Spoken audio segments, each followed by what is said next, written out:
نحمده ونستعينه ونعوذ بالله من شرور أنفسنا ومن سيئات أعمالنا من يهده الله فلا مضل له ومن يضلل فلا هادي له وأشهد أن لا إله إلا الله وحده لا شريك له وأشهد أن محمدا عبده ورسوله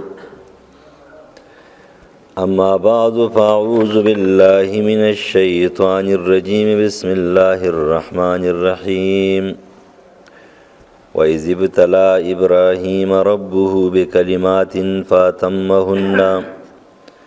قال إني جاعلك للناس إماما قال ومن ذريتي قال لا ينال عهد الظالمين وعن أبي هريرة رضي الله تعالى عنه قال قال رسول الله صلى الله عليه وسلم من يرد الله به خيرا يصب منه وعن أنس رضي الله تعالى عنه قال قال رسول الله صلى الله عليه وسلم إنا من عزم الجزاء مع عزم البلاء وإن الله تعالى إذا أحب قوما ابتلاهم فمن رضي فله الرضا ومن سخط فله السخط رواه الترمذي یاد کیا وخت چې کله امتحان واغستلو د ابراهیم علیه السلام رب دده بے کلمات پسو طریقو پسو ذرایعو په ازمیختونو په خبرو باندې فاتمهن نو هغه سر ته ورسول امتحان یې پاس کړو نو په نتیجه کې ورته پروردګار وایي قال انی جاعلک للناس اماما زه تا د خلکو دپاره پیشوا امام جوړوم قال من ذریتی ابراهیم علیه السلام فرمایل زما اولاد بې امتحانه چې دی نو هغه امامان جوړ کا قال لا ینال عهد الظالمین بې امتحانه نتیجې ته څوک نه رسي لا ینال عهد الظالمین زما دا وعده نه رسیږي ظالمانو ته مشرکانو ته چې په شرایطو په آدابو برابر نه او ته نه رسیږي ابو هريره رضی الله تعالی عنہ فرمایي چې رسول الله صلی الله علیه وسلم او فرمایل د چا اراده چې الله د خیر وکړي نو هغه په امتحانات کې وغورځي یوسف منه بماله و ببدنه آپ مال بانی په بدن بانی په مولو طریقو په مختلفو طریقو په امتحاناتو کې غورځي مصیبتونه وتا متوجه شي چې سره دې نه دې په اعمالو برابر دي انس رضی الله عنه فرمایي چې رسول الله فرمایل ان من عزم الجزاء مع عزم البلاء لوی امتحان سره لوی بدل وی لوی جزاء او لوی بدل دار امتحانات سره وان الله تعالی اذا احب قوما ابتلاه او الله تعالی چې کله یو قوم باندې خپل مين اخکار کوي مين ور سره کوي امتحانات کې واچ فمن رضی فله الرضا سوچ په دې امتحان باندې راضي وي نو الله دې راضي شي ومن سخط فله السخط او سوچ په دې ناراضه شي بے صبري وکي ناشکری وکي بے ځای جزع فزع وکي الله دې غصه الله دې خفه شي امام ترمذی حدیث نقل کړی اصل کې امتحان او ایمان دا دو لازم او ملزوم شیزونه دي په دنیا کې یو مومن چې هغه ځان ته مومن وي او په دې باندې امتحان را نشي دی په خپل ایمان باندې سوچ وکړي لکه څنګه یو سړی مازګزار دی چې د په منځونو کې اختر منځ کوي او فرایض کوي واجبات کوي سنت کوي مستحبات کوي لیکن د دمونز د ګنا نه منی نه کو د دمونز د سودخورۍ نه منی نه کو د غیبت چغلۍ نه منی نه کو د دمونز د زړه پاک نه کو د کینې او د بغض نه ډک دی د په اعمالو کې انقلاب نه راځي نو دا سړی دی پوه شي دا مون نه رې ځکه د مون صفت خدا رې چې ان الصلاة تنهی عن الفحشاء والمنکر چې یو طرف ته سړی ځان ته مانځګزار وي او بل طرف ته دغه صفاتونه د بېنمازانو دي یو طرف ته دې ځان ته مانځګزار وي او بل طرف ته دغه صفاتونه د منافقانو دي نو دا سړی دی په ځان باندې سوچ وکړي دا مون نه رې که دا مونځ وي په دې کې به انقلاب راځي ځن په خپل مونځونو سوچ وکړي چې زمونږ مونځ په مونږ کې څومره فرق راوستی دی مونږ د غلا نه منې کړي یو د دروغو نه منې کړي یو د غیبت چغلۍ نه منې کړي یو د پردو حقوقو د وال نه منې کړي یو حقوق العباد ادا کولو کې څنګه یو اعمال هم څنګه دي معاملات هم څنګه دي خبرې اترې هم څنګه دي لین دین هم د ګاونډیانو څنګه دی نو بیا به ته پوه شې په خپل ځان باندې چې مونځ مې څو درجې پاتې دی ځکه نبي علیه السلام فرمایي د چا مونځ هغه د غوږونو د بوسکو پورې خیږي او د چا مونځ د سره پورې او د چا مونځ لږ بر شي او د چا هغه لږ بر شي او د چا هغه بیرته د انسان په دې سر باندې راوغورځوي نو چې سړی امتحان کې وي او د ایماندار وي نو د پوه شي زما په ایمان کې صلابت شته دی سختی شته اشد البلاء الانبیاء ثم الصالحون ثم الامثل فالامثل سخت امتحان په پیغمبرانو راځي او بیا په هغه چا باندې راځي چې هغه نیکان صالحان وي او د چا په ایمان کې صلابت من کان فی ایمانه صلبتن په امتحانه صلبتن د چا په ایمان کې سختی وي دا هغه په امتحان کې سختی وي خو یو عذاب دی امتحان دی د عذاب د امتحان په منځ کې فرق دی یو سړی ټول عمر سرکشي کړي دا بغاوت یې کړی دی ټول عمر په سرکشي کې دی په آخر کې الله تعالی گرفتار کی لکه ابو لهب او دا امتحان نه د عذابي د عذاب او د امتحان په منځ کې فرق دار دی چې امتحان دا د نیکو نه بعد راځي او عذاب در ګناهونو نه بعد راځي په امتحان چې صبر وکړي رب الدرجات دا به ملاويږي او عذاب انسان ته تنبیه ده ثوابونه په ملاويږي نه خو انسان ته تنبیه ده چې کله انسان په دې باندې بیدار شي یو خبره ده د دې امام قرطبي رحم الله فرمایي چې خلک د امتحان او د عذاب په منځ کې فرق نه کوي ډېر خلک ته چاوي د پاره امتحان هغه د عذاب وي یره زه خو فرض منځ کومه واجبات کومه سنت کومه مستحبات کومه زه خو د حرام او د کبایر نه ځان ساتم ولی د بیمار یم ولی فقیر یم ولی غریب یم ولی دا چلې خلک را پسې خبرې کوي څوک دشمنان دي څوک داری دې په غلط فهمۍ کې پریوځي دا امتحان دی صبر په وکړه او چې صبر دی وکړو انما یوفى الصابرون اجرهم بغیر حساب بل بیا الله تعالی چې کنه به حساب به کتاب ثواب ورکړي یو عذاب دی سفیان ابن عیینه رحم الله فرمایي چې کله زما ترکی اس ټوپ وهي هغه وتریږي نو زه خپل ځان ته وګورم چې د اس ته ټوپونه ولې شروع کړه نو چې کله په ما کې کمی زه پوه شم دا زما د اعمالو اثر دی او که چېرته ما کې کمی نه زه خوشحاله شم دا امتحان دی په دې باندې پریشان نه شم یعنی دا مطلب نه دی چې یو سړی بیماری کې دا دی ګناهګاري یو سړی غریب کېږي دا دی بیماری دا دی ګناهګاري یو سړی قرضدار شو دا دی ګناهګاري یو سړی تر دنیا د دې حالاتو نه پریشانی رااله دا دی ګناهګاري خدای دې په دې باندې سوچو کې چې دا شیزونه رااله دا زما د اعمالو نتیجه ده او کنه دا زما چې کوم امتحان دی نو هغه ځ خپل اعمالو ته وګورم که فرض که دا زما اعمال ګډوډي نو زه یو د متوجه شم چې پروردګاره ما معاف کې دا خو زما د پاره عذاب دی خو که فرض که زما اعمال برابري ناسته پاسته مې ټیکي زړه مې پاکي او بیا هم د هغې سره دا امتحان راشي نو زه پوه شم دا امتحان دی دا د الله تعالی عذاب نه دی د دې پیغمبرانو باندې ډېر امتحانات راغلي دي عائشه صدیقه رضی الله عنها صحیح بخاری نقل کوي د هغې نه یو صحابي تپوس کوي چې د نبی علیه السلام په زندګۍ کې د ټول نه سخته ورځ کومه یوه نا ورته به جواب کوي چې د نبی علیه السلام خره ورځ سخته وه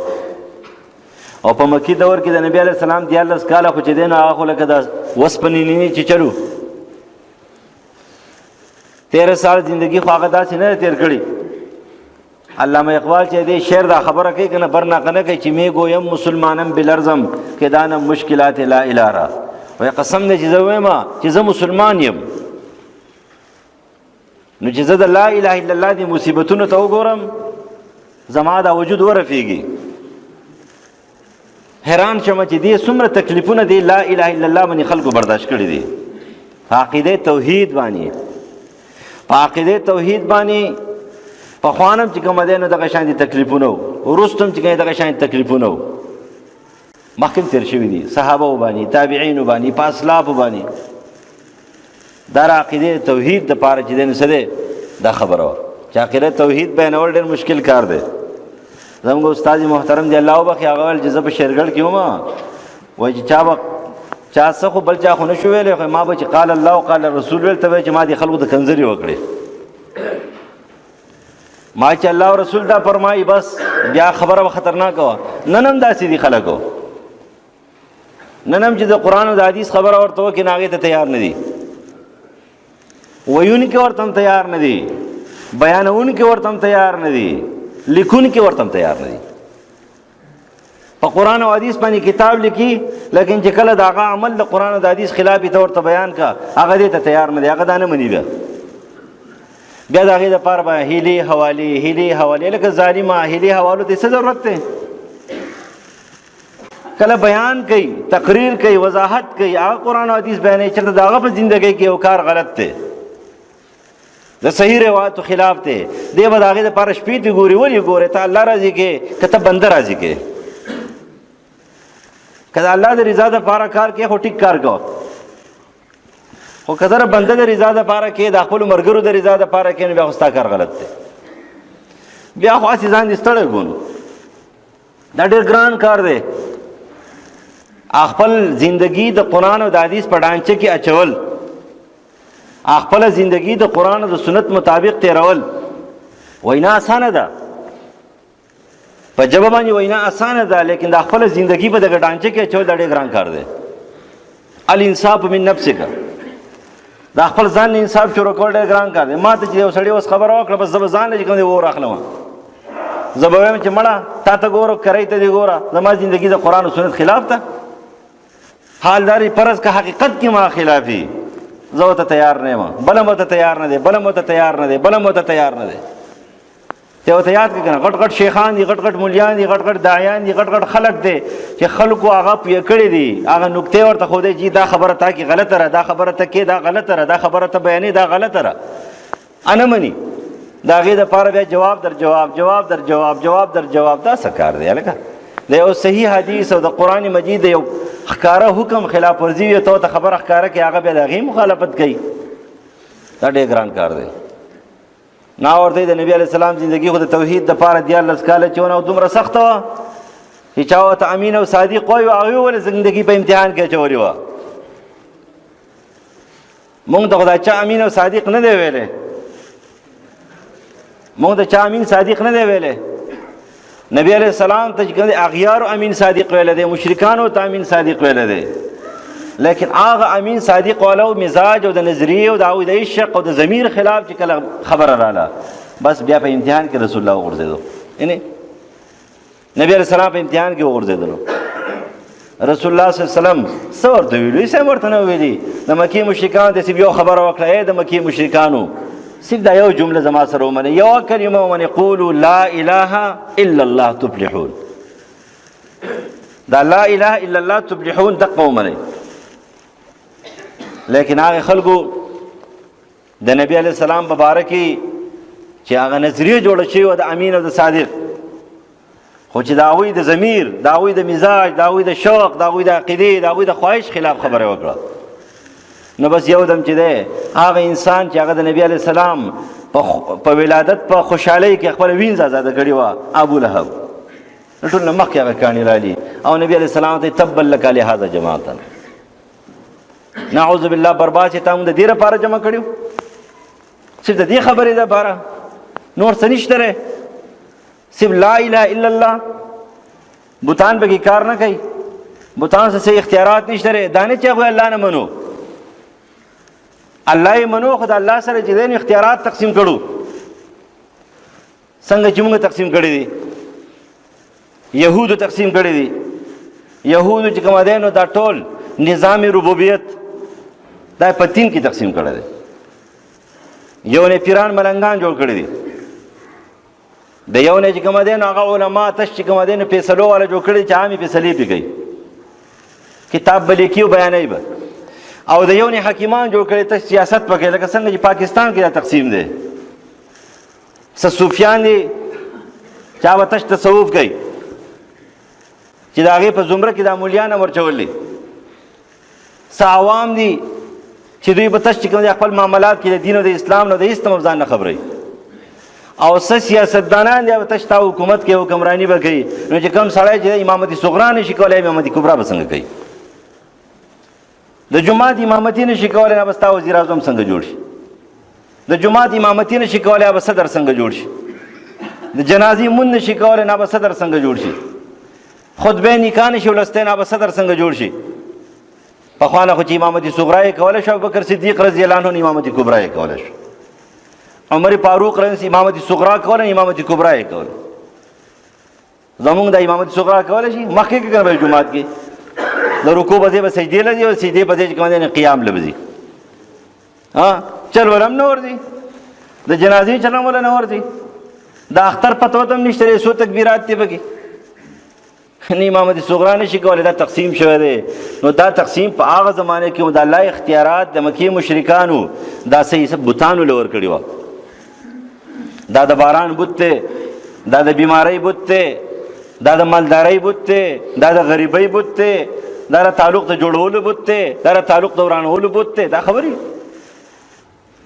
نو نبی علیہ السلام د هغوی د مزاج خلاف خبره وکړه. نو امهات المؤمنین حضرت عایشه صدیقه رضی الله عنها ورته فرمایي د رسول الله خو هره ورځ دا امتحان و، خو لیکن د طایف ورځ ډېره خطرناکه وه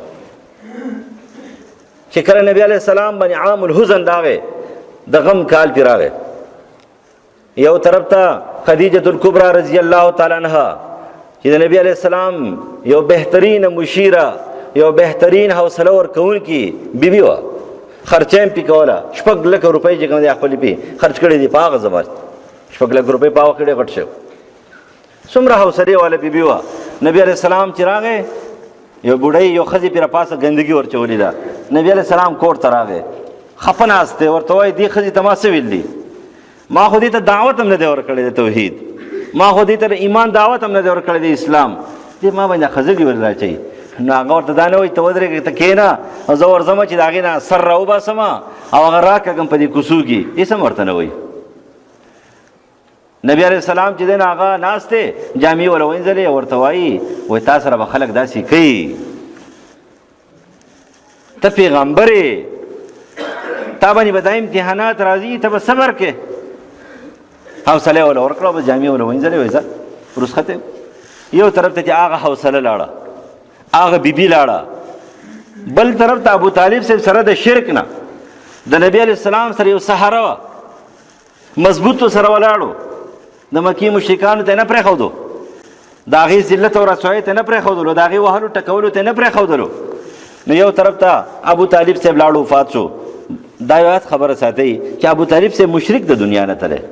بېشکه او بېشبې، کلمه د توحید نه ده ویلي. کلمه د توحید چې ویلې نبی علیہ السلام د هغې قبر ته حاضري کړې وې خامخا،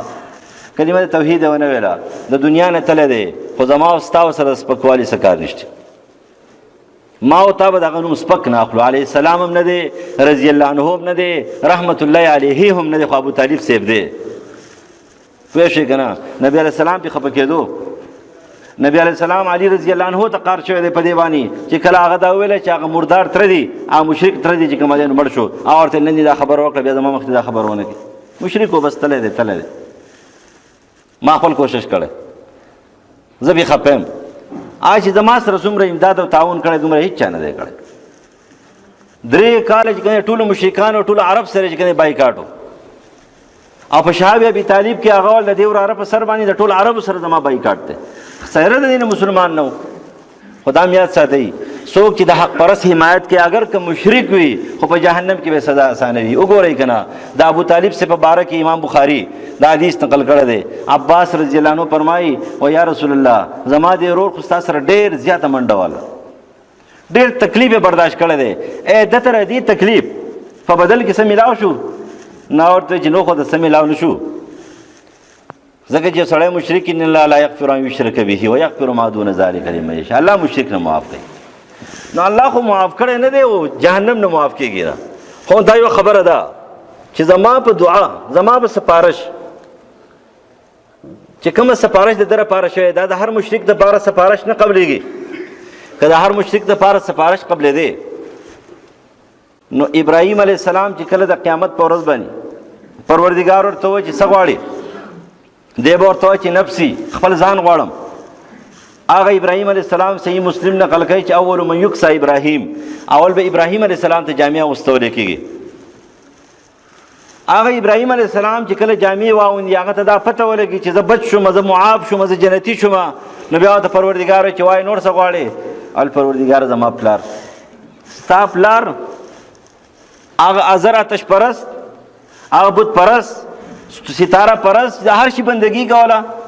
هغه بت پروخت هم دی بت تراش هم دی او بت پرست هم دی. تر هغې په باره کې ماته وی جی د هغې په باره کې لکه لاندې وګوره لاندې به جهنم کې دی خپل پلار ته دې وګوره الله به تې څه شی جوړ کړي لیوه به تې جوړ کړی لیوه حدیث کې راځي غټ غټ یخته به وي څښا ګندګي او ویني زوی را پاسه بې پرتې وي پاستر بیا اچولی وي دا ستا پلار دی نه بس ابراهیم علیه السلام وګوره که نه. لیکن بل طرف ته نبی علیه السلام هم د یو مشرک دپاره چې کومې سپارش کړی دی هغه هم د مشرک دپاره سپارش کړی لیکن هغه مشرک د حق پرست او د حق گو د حق مخالفت کړی و د هغې په مقابله کې ولاړو. لیکن بل طرف ته ابو طالب صاحب مشرک دی لیکن د یو حق پرست دپاره چې کومه دین په حمایت کې ولاړ دی نو چې کله نبی علیه السلام دعا وکړه دعا یې قبوله شو. پروردګار ورته وایي چې معاف کېږي خو نه خو لیکن د نورو مشرکانو جهنمیانو نه به سزا کمه وي. څومره سزا یې ده د ټولو مشرکانو نه اسانه سزا د ابو طالب صاحب ده چې د پړکو پورې په اور کې دی چې هغې ته زحزاح وایي. زحزاح ته ور هغې اوبو ته وایي چې پړکي پکې ډوب شي. د پړکو پورې په اور کې دی چې دماغ چې کومه دی نو د هغې نه خوټ کېږي. اگر که بعضې روایتو کې خدا راځي چې د پړکو د خپو لاندې 2 سکورلټې دي دا بعیده نه ده 2 سکورلټې دي ورسره اور د پړکو پورې دی سکورلټې چې کومه دی نو دا په خپو په تلو کې دي. لیکن د نورو مشرکانو سزا کمه وه. نبی علیه السلام ته دا غم ملاو شو. یو طرف ته ابو طالب صاحب وفات شو بل ته امهات المؤمنین خدیجة الکبرا رضی الله تعالی عنها چې کوم دی وفات شو. عام الحزن د غم کال پې راغی. نبی علیه السلام بالکل پریشانه شو. په مکه کې به مکه تنګه شوه. د هغه ځای نه روان شو طایف ته. په طایف کې په دې نیت باندې لاړو چې هلته د قریشو یو ښځه واده ده چې د هغې په سلسله او د هغې په نسب باندې کیدی شي څوک زما خبره ومني. لیکن هلته چې لاړو نو هغې ظالمانو خبره ونه منله خو دا پرېږده. لیکن نبی علیه السلام یې په کاڼو باندې وشتو او بیرته د عتبو د شیبه باغ ته راغی.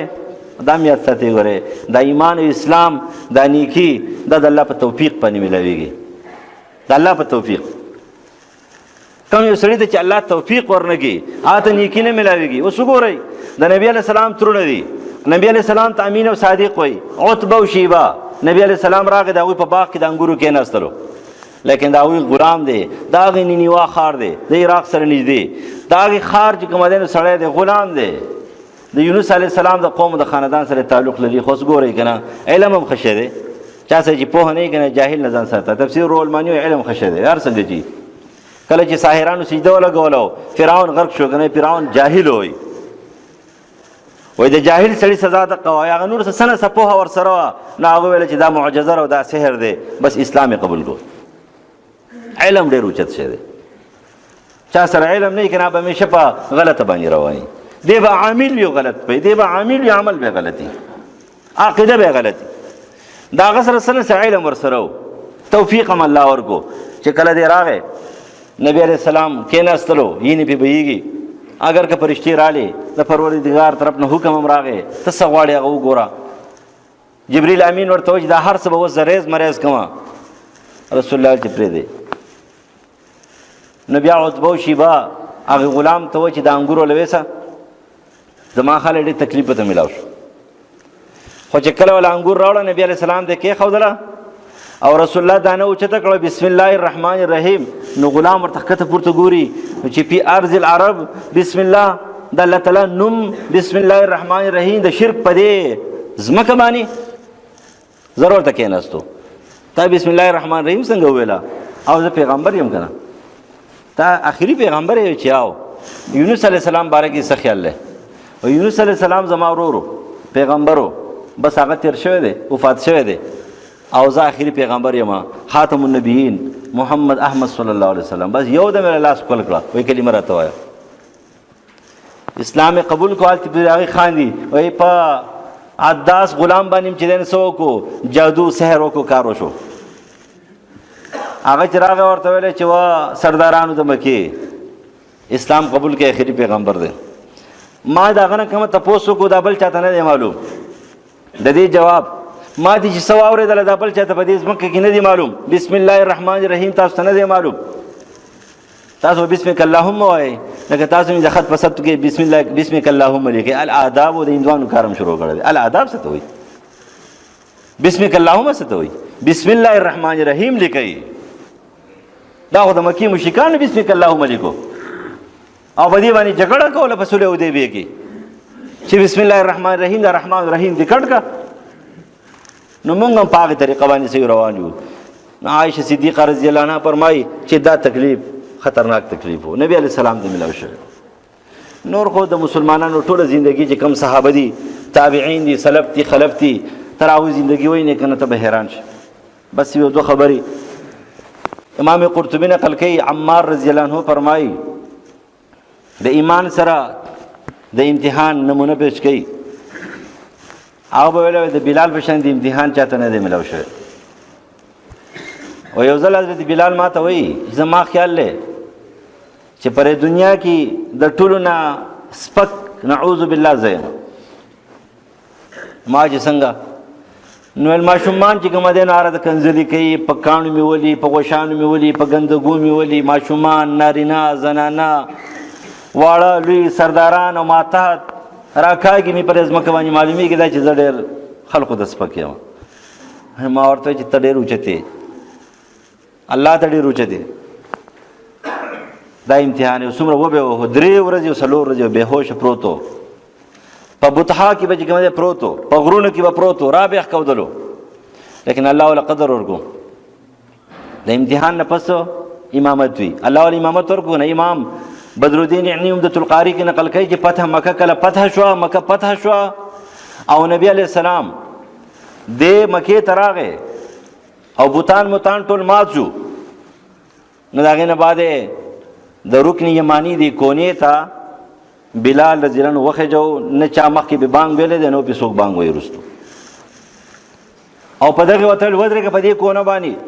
نن بانګ وایه د مکې مشرکان چاپېره ناست دي، 2000 مشرکان دا ناست دي په دې کې چې څه فیصله به کېږي. لیکن بلال رضی الله عنه